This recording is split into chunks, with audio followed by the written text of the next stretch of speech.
Hi, this is Lady Key, your millennial wife, and welcome to my daily mini vlog. Ito na ata ang masasabi kong virtual diary dahil sa halos araw-araw kong pag-upload. Hello friends! Today, i-prepare ko lang itong lulutuin ko. While waiting kumulo, i-try ko nga itong food processor dito sa saging.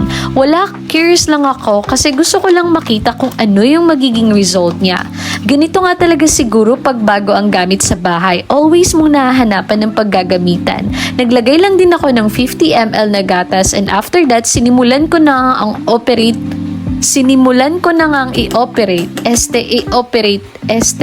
Basta, gusto ko nga magpatawa pero di naman siya nakakatawa. Kaya, i-blend ko na nga lang ito.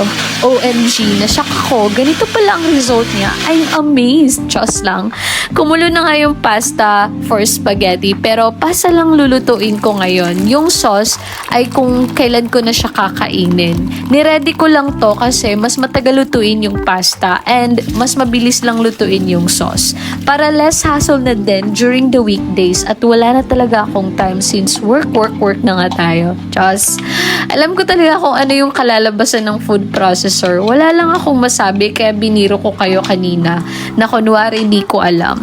Na-amaze nga ako dito and ang ganda ng pagka-process ng saging. Parang gerber lang talaga. Nagluto nga ako dito ng gulay and hindi ko alam kung sari-sari ba to. Kulang kasi sa ingredients and hapon na kasi ako na malengke and medyo hindi na fresh yung mga gulay na nakita ko, yung pang ready to cook na sari-sari na mga gulay. And tinamad na akong maglakad-lakad sa palengke at isang tindahan nga lang yung binilhan ko ng lahat ng mga pinamili kong gulay.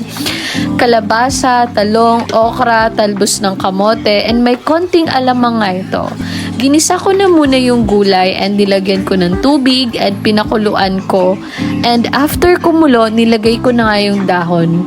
So, eto na ang gulay for tonight's dinner. Ang sarap nito and also first rice of the day ko to kaya sobrang takam na takam talaga ako. Pero diet talaga tayo kaya konti lang yung rice na nilagay ko dahil tumataba na nga ako.